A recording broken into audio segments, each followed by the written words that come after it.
हाँ जी, नेक्स्ट कुछ डेफिनेशंस है। जैसे सबसे पहले मैग्नेटिक फ्लक्स क्या होता है? मैग्नेटिक फ्लक्स, और ये जो डेफिनेशंस है ना वो इसके थर्ड चैप्टर में आती हैं, ठीक है। मैग्नेटिक फ्लक्स क्या होता है? इलेक्ट्रिक फ्लक्स क्या होता है? Number of electric field line passing through any surface, है ना। और ये क्या है? Number of magnetic field line passing through any surface.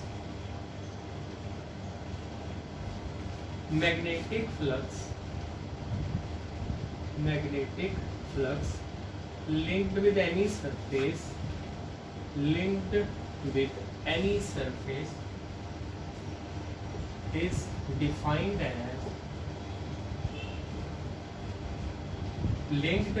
surface is defined as the total number of magnetic field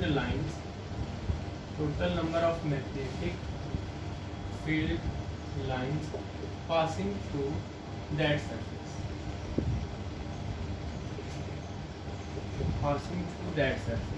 It is denoted by phi b. phi से इसको denote करते हैं हम। और होता क्या है?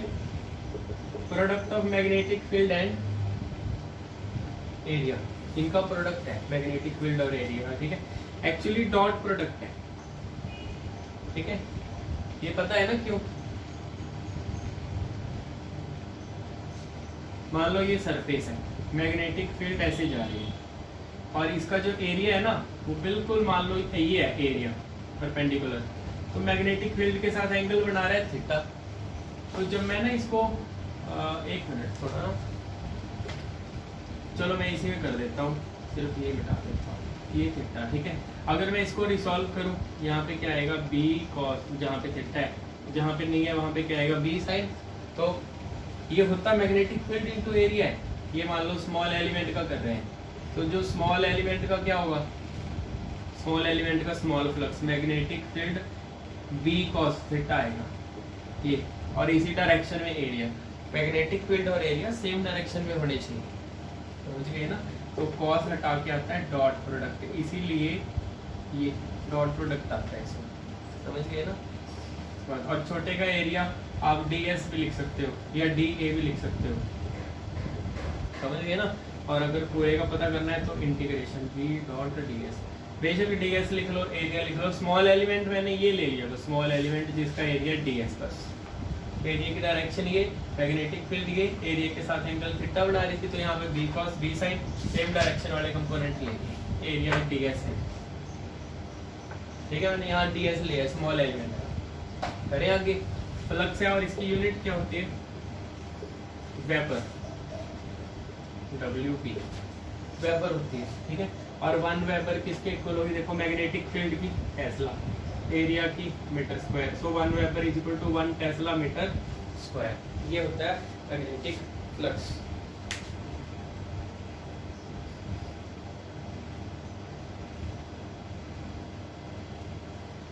अब ना कुछ डेफिनेशंस हैं वो ना सेम सी हैं, इसीलिए मैं आपको डेफिनेशंस करवा रहा हूँ।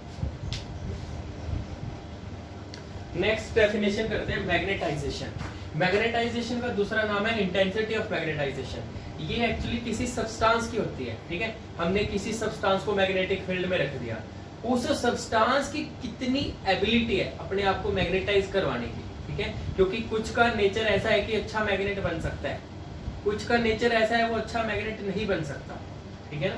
ये डेफिनेशन हम इसलिए पढ़ते हैं क्योंकि हम ना चूज करते हैं कि कौन सा मटेरियल अच्छा मैग्नेट हो सकता है, कौन सा मटेरियल अच्छा मैग्नेट नहीं हो सकता, ये हम चूज करते हैं, ठीक है।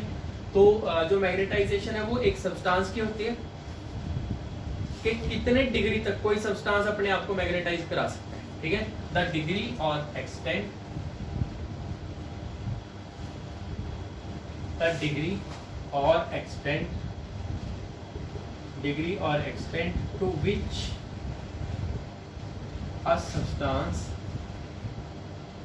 which a substance can be magnetized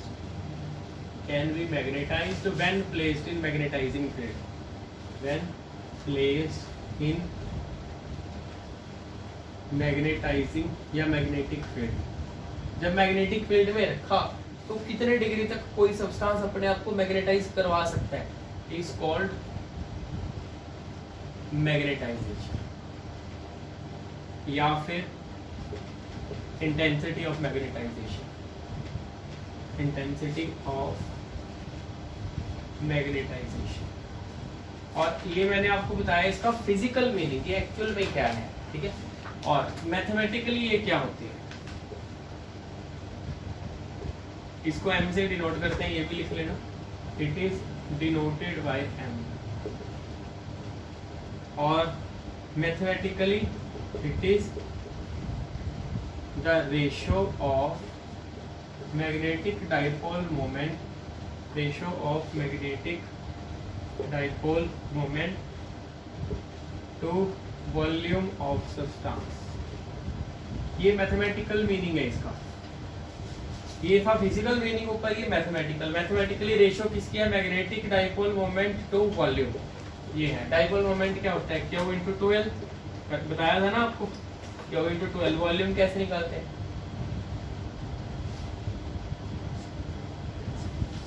volume कैसे निकाली जाती है, area of cross section into height.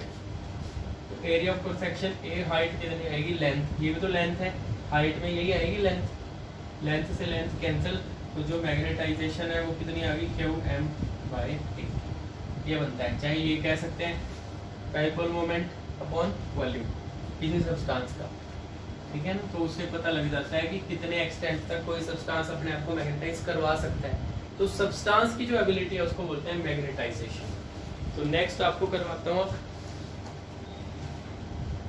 Next definition है मैग्नेटिक परमेबिलिटी। जो आप लिखते हो ना म्यू नॉट बाय 4 पाई, कर दो ना बाइट-शावर्ट लॉ में, वो म्यू नॉट वो फ्री स्पेस की है, नॉट जहां पे लग जाए मतलब एयर या वैक्यूम के लिए हम लगाते हैं, ठीक है। तो मैग्नेटिक परमेबिलिटी, ये म्यू की बात हो रही है, ठीक है, म्यू इसका सिंबल है। परमेबिलिटी ये होती है मैग्नेटिक फील्ड की, जैसे मैग्नेटाइजेशन अभी कराया, वो किसकी होती है, सब्सटेंस की होती है। ये मैग्नेटिक फील्ड की एबिलिटी है किसी सब्सटेंस के अंदर एंटर करने की, ठीक है। द डिग्री और एक्सटेंट, द डिग्री और extent to which magnetic field lines, to which magnetic field lines can enter a substance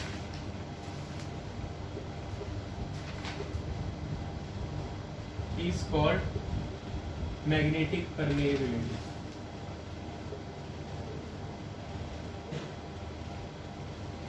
It is denoted by mu. It is denoted by mu. समझ गए? ये magnetic field की है, magnetic field की कितनी ability है, कितनी पावर है किसी सब्सटेंस के अंदर एंटर करने, ठीक है। ये था इसका फिजिकल मीनिंग। अब मैथमेटिकली ये क्या होती है,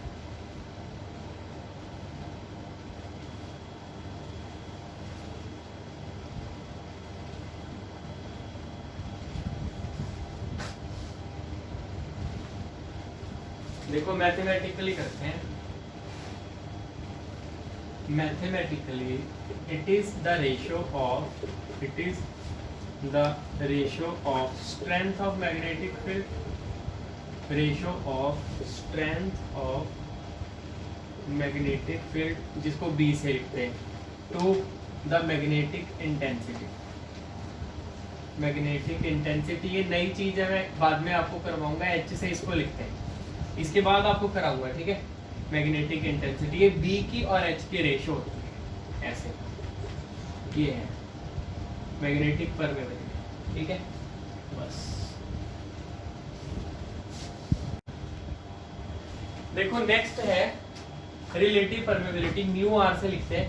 ये है क्या, देखो रिलेटिव मतलब कंपैरिजन, हम रेशियो कर रहे हैं किसकी, रिलेटिव परमेबिलिटी। ये परमेबिलिटीज की भी रेशियो है, परमेबिलिटीज की भी रेशियो है, मैग्नेटिक फील्ड स्ट्रेंथ की भी रेशियो है, करके बताऊंगा आपको। देखो it is defined as the ratio of strength of magnetic field in medium to the strength of magnetic field in vacuum. तो मैग्नेटिक फील्ड की तो रेशियो ये रही, और आपको बताया था मैंने म्यू क्या होता है, B/H, क्रॉस मल्टीप्लाई करूंगा, B क्या लिख सकता हूँ, म्यू इंटू H। तो ये बी को क्या लिख सकता हूँ म्यू एच, और ये बी नॉट वैक्यूम में या एयर में कितनी स्ट्रेंथ है मैग्नेटिक फील्ड की, तो क्या आएगा म्यू नॉट एच आएगा, म्यू नॉट एयर या वैक्यूम के लिए, एच कैंसिल, तो ये देखो म्यू बाय म्यू नॉट। तो जो रिलेटिव परमेबिलिटी है, रिलेटिव परमेबिलिटी ये परमेबिलिटीज की भी रेशियो है कि मीडियम में कितनी है और एयर में कितनी है, उनका कंपैरिजन, ठीक है ना, तो वो इसीलिए रिलेटिव इसको बोल रहे हैं, ये नोट कर सकते हो आप। नेक्स्ट डेफिनेशन है magnetic intensity, magnetic intensity H से लिखते हैं, और एक तो होता है इंटेंसिटी ऑफ मैग्नेटाइजेशन जो आपको पहले कराया, जिसको सिंपली मैग्नेटाइजेशन बोलते हैं ना। सिंपली मैग्नेटाइजेशन क्या था, किसी सब्सटेंस की कितनी एबिलिटी है अपने आप को मैग्नेटाइज करवाने की, है ना। बट अब मान लो सब्सटेंस अच्छा है, मैग्नेटिक फील्ड इतनी है नहीं स्ट्रॉन्ग, तो अच्छा मैग्नेट नहीं ना बनेगा। ये आप दिमाग में रखो, हम अच्छा मैग्नेट बनाने के लिए सारी डेफिनेशंस कर रहे हैं कि क्या क्या देखा जाता है अच्छा मैग्नेट बनाने के लिए। सो मैग्नेटिक इंटेंसिटी और इंटेंसिटी ऑफ मैग्नेटाइजेशन में फर्क है। इंटेंसिटी ऑफ मैग्नेटाइजेशन सब्सटेंस की होती है, और मैग्नेटिक इंटेंसिटी होती है मैग्नेटिक फील्ड की कितनी एबिलिटी है किसी सब्सटेंस को मैग्नेटाइज करने की। अंदर उसके एंटर करने की एबिलिटी हो तो मैग्नेटिक परमेबिलिटी होगी, पर अंदर जाके अगर कई बार वीक मैग्नेटिक फील्ड भी अंदर जा सकती है ना, बट उसकी एबिलिटी मैग्नेटिक फील्ड की कितनी है, कितनी अच्छी मैग्नेटिक फील्ड है, कितनी स्ट्रॉन्ग मैग्नेटिक फील्ड है ताकि सब्सटेंस को मैग्नेटाइज कर सके, उसको बोलते हैं मैग्नेटिक इंटेंसिटी। होती है द एबिलिटी या फिर द डिग्री और एक्सटेंट, द डिग्री और extent to which magnetic field lines, the degree और extent to which magnetic field lines can magnetize a substance। समझ गए, ये मैग्नेटिक फील्ड की बात हो रही है, is called magnetic intensity।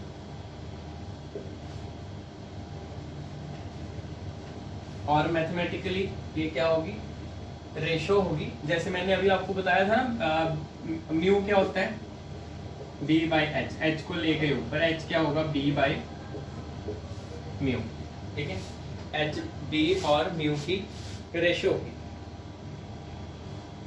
So mathematically it is equal to the ratio of, mathematically it is the ratio of, mathematically it is the ratio of strength of magnetic field, strength of magnetic field to the permeability। ऐसे तो इसको ऐसे लिखते हैं magnetic field to the permeability, ठीक है। मैं ऐसे भी लिख सकता हूँ वैक्यूम के लिए, ऊपर भी वैक्यूम नीचे भी, या मीडियम लिखना है तो ऐसे b बाई म्यू भी लिख सकते हो, आपकी मर्जी है। अगर वैक्यूम में कर रहे हो दोनों वैक्यूम में, अगर मीडियम की कर रहे हो तो दोनों मीडियम की, ऐसे, ठीक है। ये मैग्नेटिक इंटेंसिटी आ गई। नेक्स्ट जो डेफिनेशन है वो है मैग्नेटिक ससेप्टिबिलिटी। देखो ये एक्चुअली कॉम्बिनेशन है मैग्नेटाइजेशन का और magnetic intensity, m by h होती है, ठीक है। ये रेशो है m और h की, मैथमेटिकली मैंने आपको पहले ही बता दिया। पर ये हमने क्यों किया, क्योंकि इससे पहले बहुत सारी डेफिनेशंस आपको करवा दी है ना। तो एक मैग्नेट बनाने के लिए हम म्यू भी देखते हैं कितना है, h भी देखते हैं कितना है, m भी देखते हैं कितना है। तो ना इतनी सारी चीजें देखने की बजाय ना हम एक फाइनल क्वांटिटी चेक करते हैं, ये magnetic susceptibility.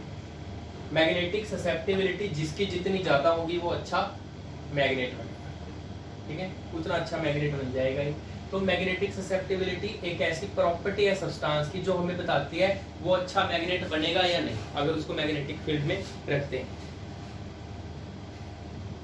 So it is the property of substance, it is the property of, it is the property of substance which shows that how easily a substance can be magnetized when placed in magnetizing field, when placed in magnetizing field. सो ये magnetic susceptibility क्या है? Substance की property है जो हमें बताती है कि कितना इजीली कोई सब्सटेंस मैग्नेटाइज किया जा सकता है जब हमने फील्ड में रखा है. It is denoted by chi m. Symbol को बोलते हैं काई एम. और मैथमेटिकली आपको मैंने बता ही दिया ये रेशियो होती है. ठीक है, mathematically it is the ratio of, it is defined as the ratio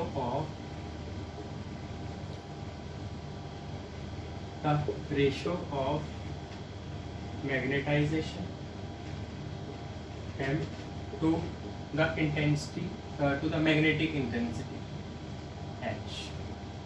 Magnetic intensity H.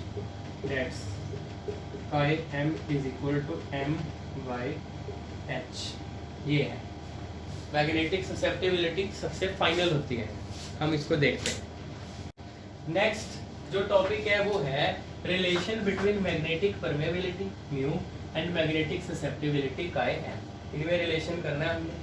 देखो हमारे पास एक सोलेनॉइड है, उसमें हमने एक मैग्नेटिक मटेरियल रख दिया जैसे सॉफ्ट आयरन.